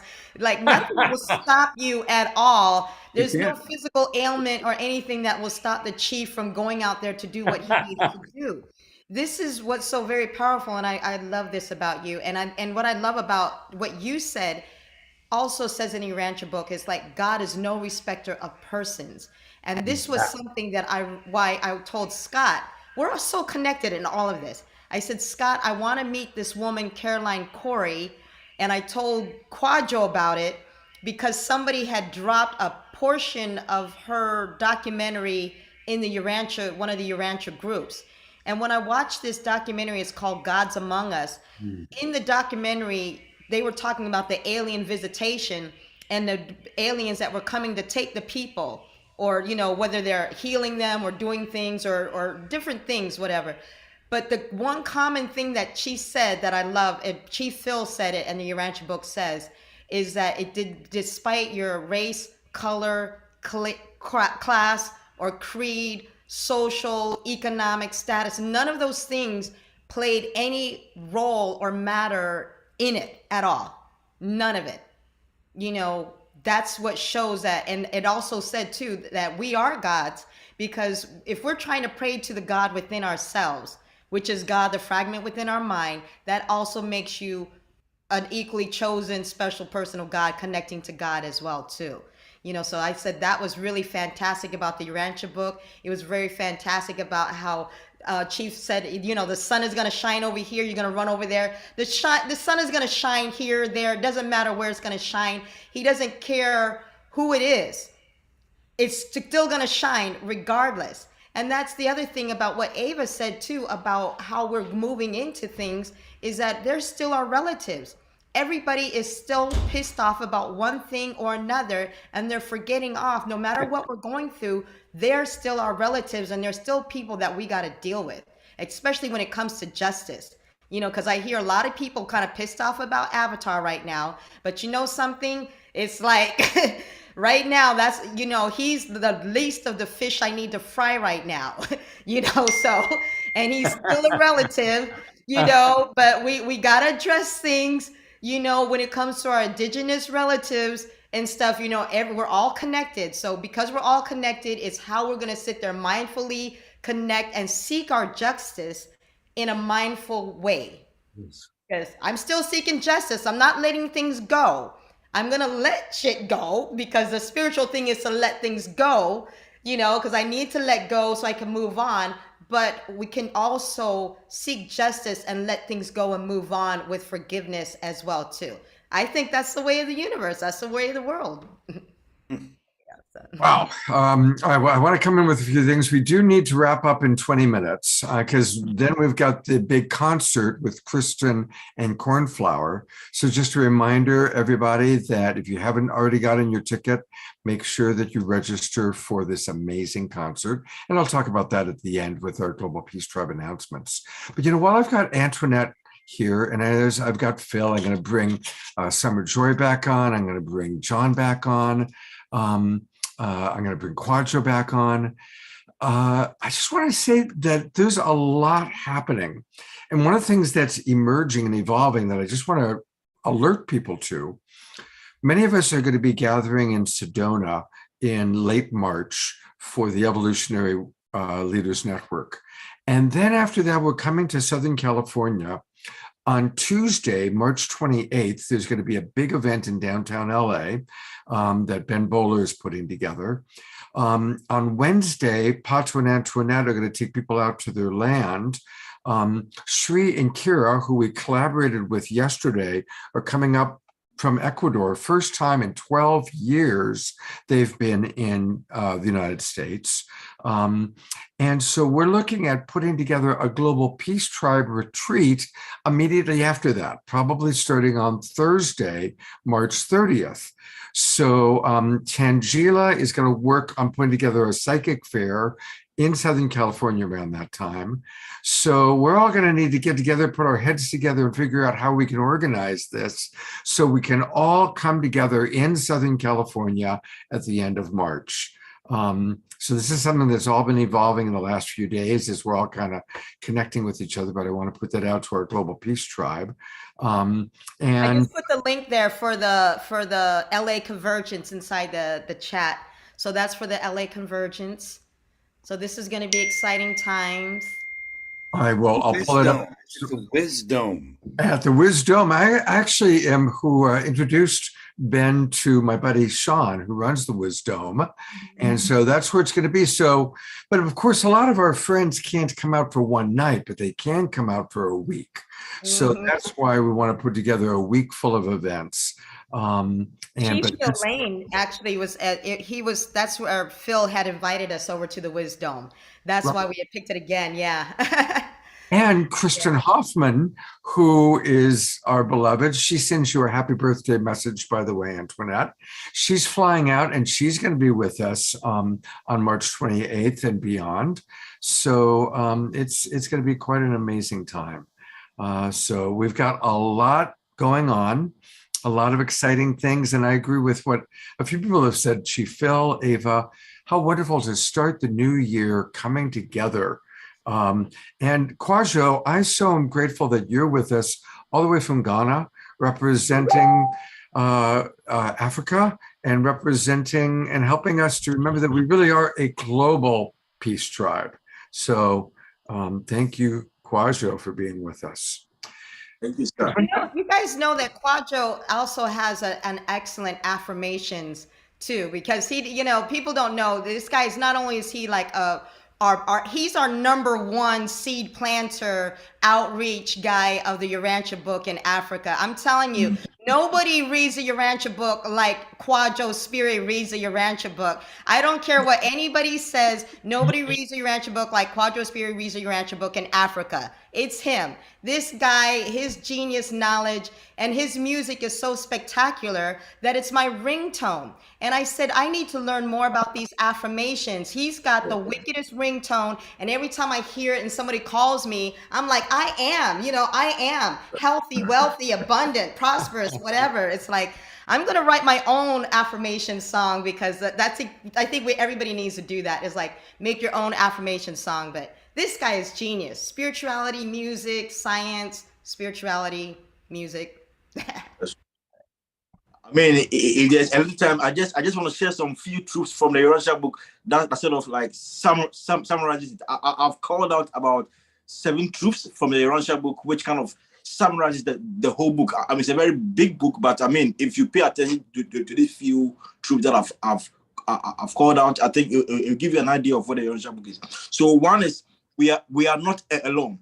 So the Urantia book says that our planet is a member of an enormous cosmos.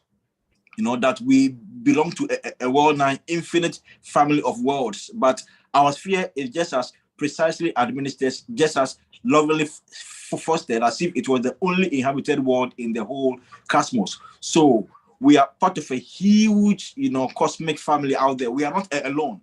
They are.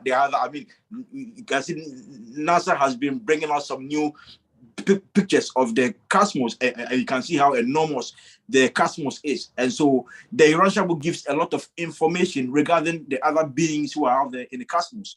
Number 2 is God is a personal being. It says God is a transcendent reality.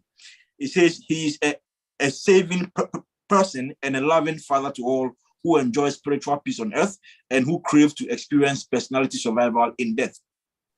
Number 3, the afterlife is real. There's been a lot of debate as to whether there's an afterlife or not. The Urantia book confirms that indeed there's an afterlife, and it's a beautiful journey out there. After this life is when the real life, the real deal actually takes off. You know, there's a whole mortal ascension scheme or mortal ascension plan, you know, for all beings, you know what I'm saying? So, I mean, once you die and you survive in death, there's a beautiful life out there. Death is the only beginning of an endless career of adventure, an everlasting life of anticipation, and eternal voyage of self-discovery. So it's self-discovery and cosmic discovery. Number 3, it says faith. Faith is the only requirement of eternal life. And this has also been up for a lot of debates, but the Urantia book makes it very clear that faith is the only requirement for eternal life. Said Jesus, my Father will ever respond to the faintest flicker of faith. So even he who can accumulate or come up with faith as small as a mustard seed, you know, will have some reaction from God, or will have God's hand move towards such a person. Number 5 says, a fragment of God lives within each of us. A fragment of God, a chip of God lives within every being. So there lives within every human mind a divine spirit, the gift of the Father in heaven. This good spirit ever strives to lead us Godward, to help us to find God and to know God. Number 6 says, Jesus reveals God. So Jesus is a spiritual lens in human likeness, which makes visible to the material creature him who is invisible. And the last one says, love is real and powerful. Jesus said, devote your life. And this was a direct command to one of his apostles called John. He said, devote your life to proving that love is the greatest thing in the world. Love is the ancestor of all spiritual goodness, the essence of the true and the beautiful. So it is very clear that, you know, I mean, any doctrine that deviates from the truth that we are all brothers and sisters is not true. You know, I mean, if there's any religion on earth, you know, the way we can confirm that its doctrines are sound is when it preaches about the truth or the fact that we are all one, that we are all brothers and sisters, irrespective of color or race. So if we have any doctrine deviating from this fundamental truth, you know, we can immediately tell that this is not pro-life, it is entire life, and you know, it cannot be accepted into, you know, the confines or domains of mortal and cosmic existence, you know. And the Urantia book is all about that. It's all about, you know, the fatherhood of God and the brotherhood of all men. It preaches that and that alone. Every other thing, you know, it's a reflection about this central truth that, you know, we are all brothers and sisters and that we are all one, you know, spiritually. So we should look beyond our differences, you know, and try to unify ourselves and try to live in community, try to live in truth, in beauty, and in goodness. So yes, this 7 truths kind of summarizes what the Urantia books, you know, like twist about. But I mean, it's a book I'll challenge everyone to you know, like flip through, because it wasn't written for a particular sect or a particular group of people. It was written for every you know, school of thought. You know, if you're a Jew, you definitely find some pages in there that will highlight or embellish. It's truly universal. It is for everyone. It is for everyone. Yeah. And I actually have pulled up, I just embedded into the computer, this amazing video that you did with Pato and Antoinette. So let's take a look. And as we watch this, we can integrate all the wisdom. So here it is. Well, that's I Am Mother Spirit.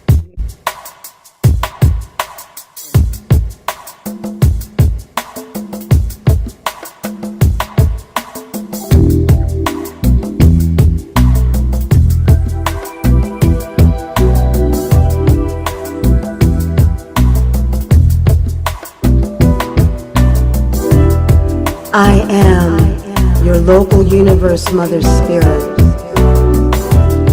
I am the feminine divine, the universe spirit, the Shekinah, Shakti, the creative mother spirit, the divine minister, and the Holy Spirit.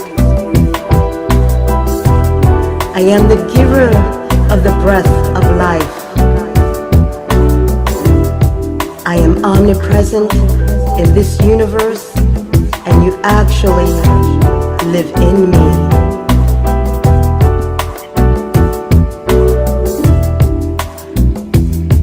a creative daughter of the infinite Mother Spirit.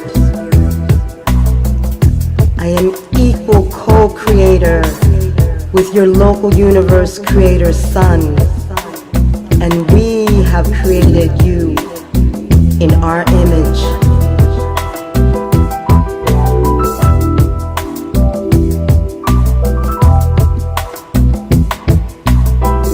I am the spirit of Mother Earth and Mother Nature.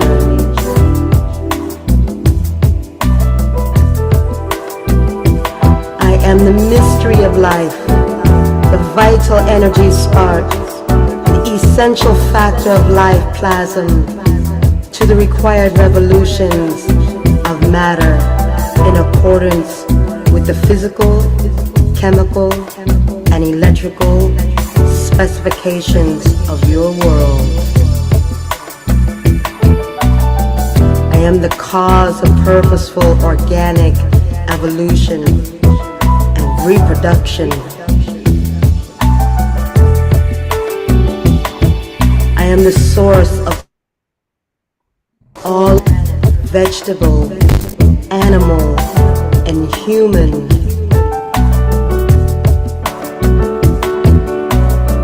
I am the inherent endowment of mammalian mother love, maternal instincts, and the bestower of mind, animal and human.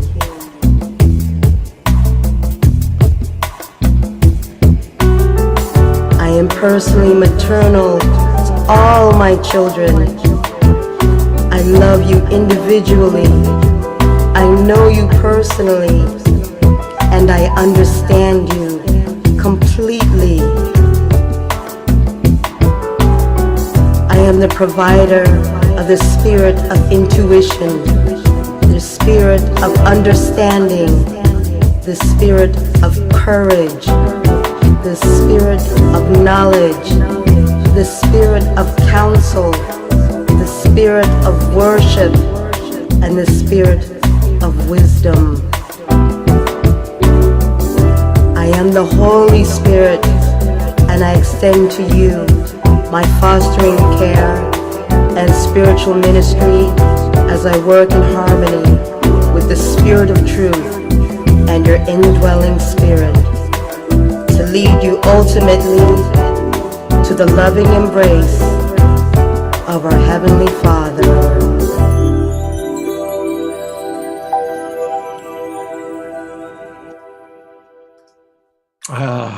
That is just such a beautiful work of art, Antoinette.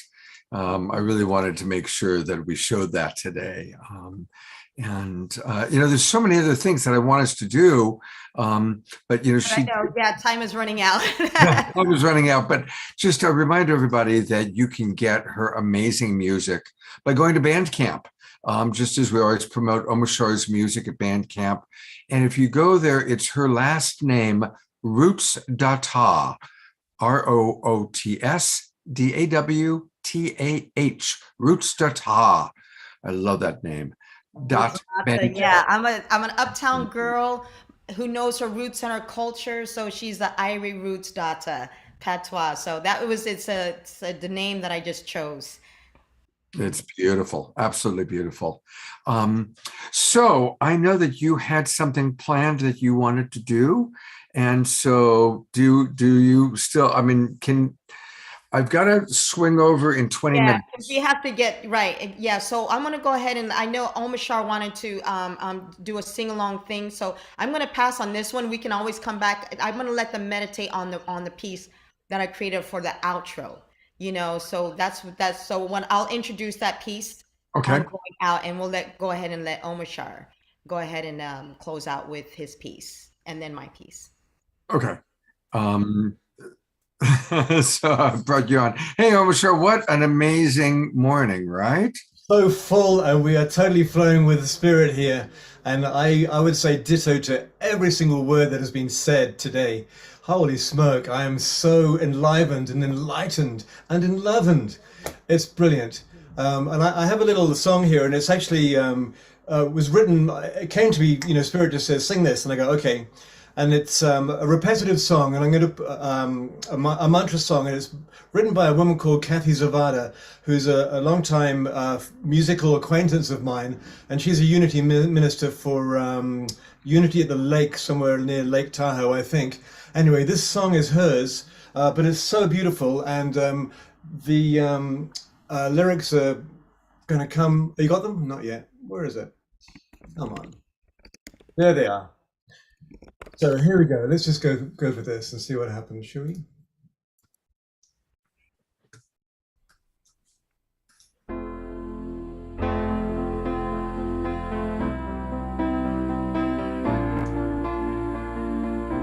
.432.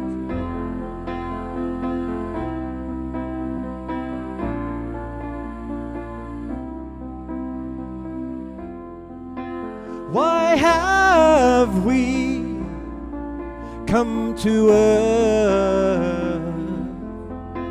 Do you remember?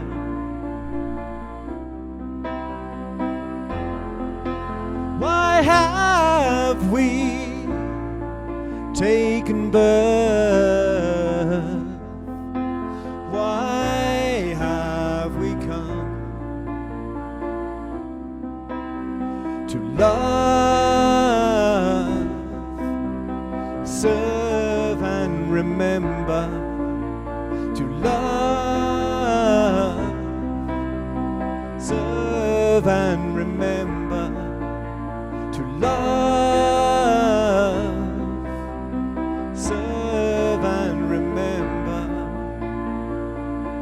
So sing along.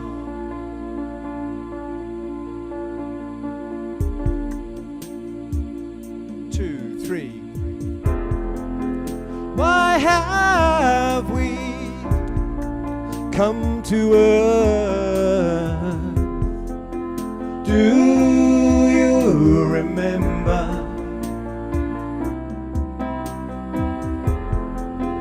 Why have we taken birth? Why have we come to love, serve and remember? To love, serve and remember. To love, serve and remember. One more time. I love you. Why have we come to earth? Do you remember?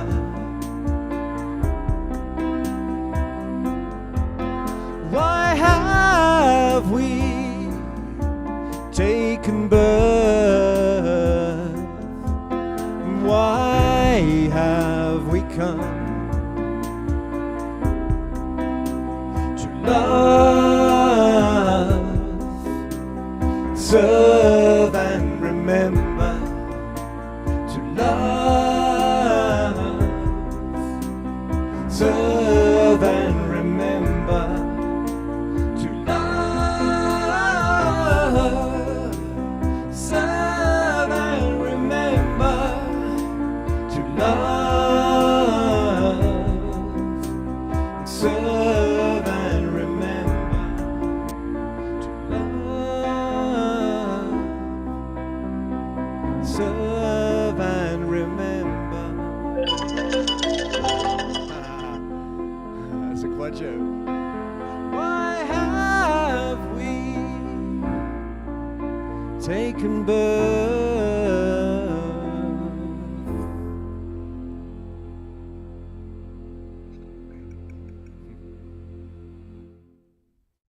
Yay! Oh, Mashar. It's a beautiful song. It opens my heart just to sing it. I love it. I love it. I was singing too.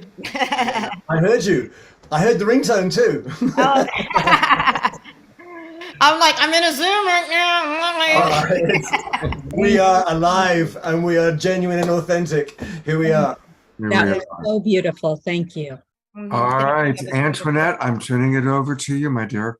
All right. So so what we was going to do before, so with Omashar, when he said he was going in 432, I just want to explain to everybody about this 432. So those who meditate in 432, they understand this already.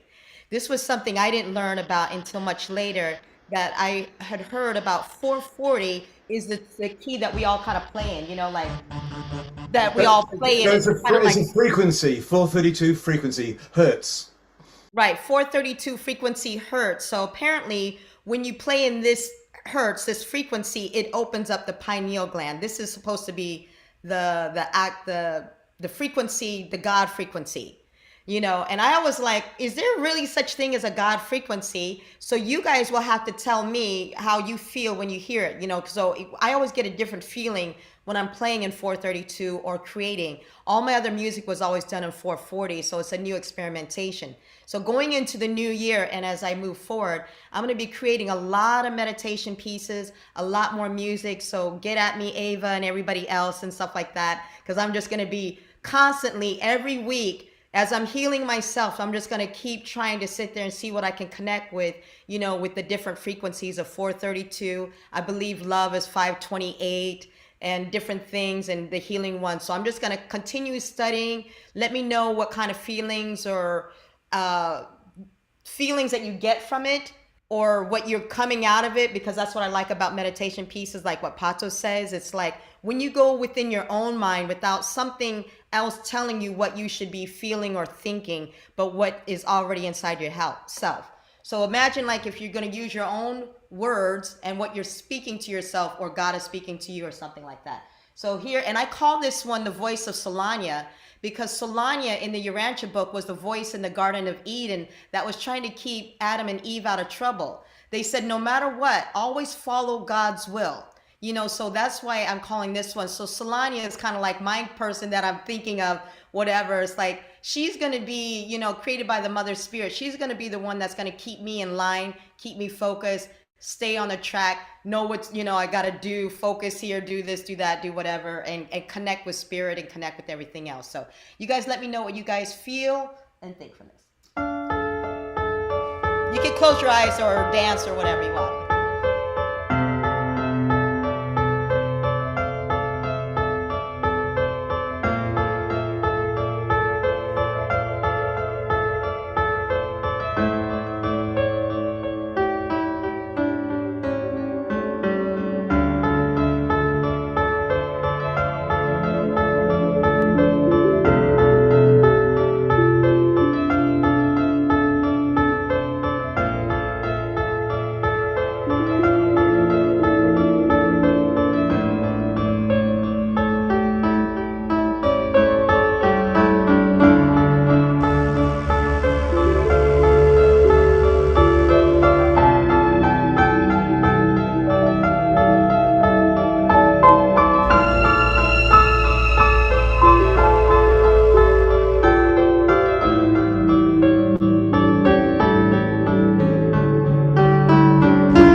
Sound.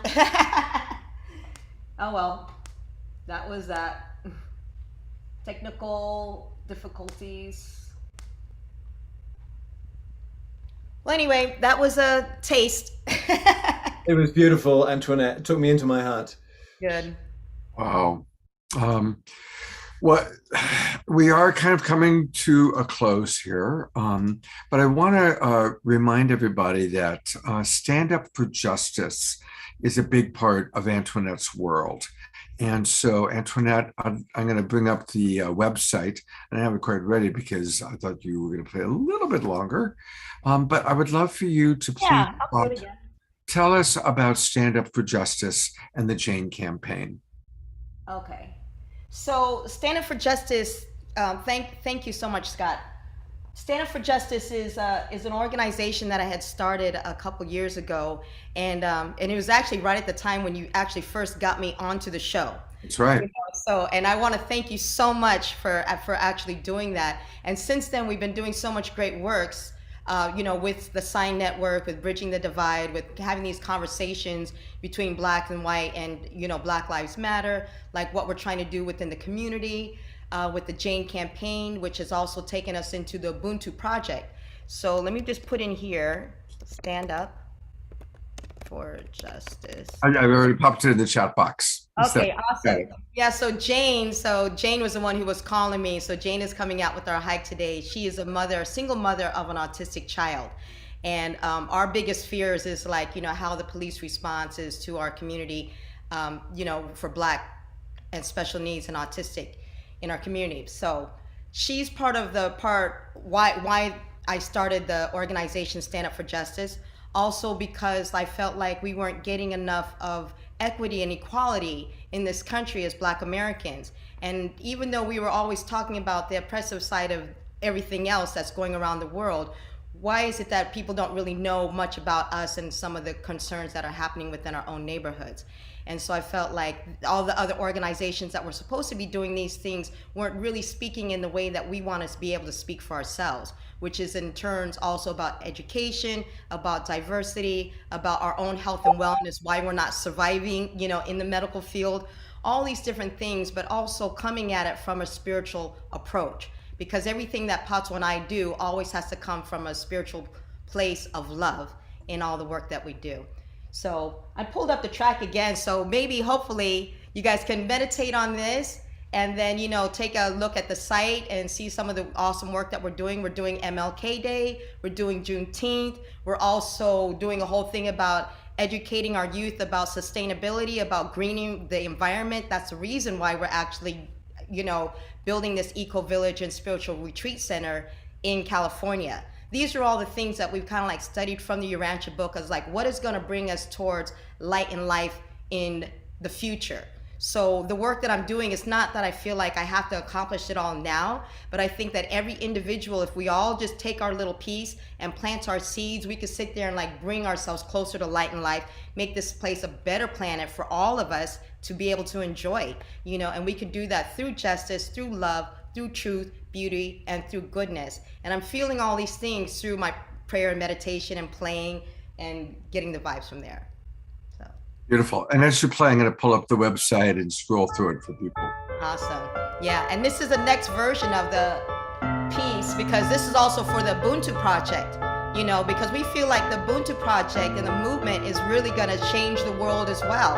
I exist because we all exist, I am because we are. That's the spirit of Ubuntu.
Well, what to do?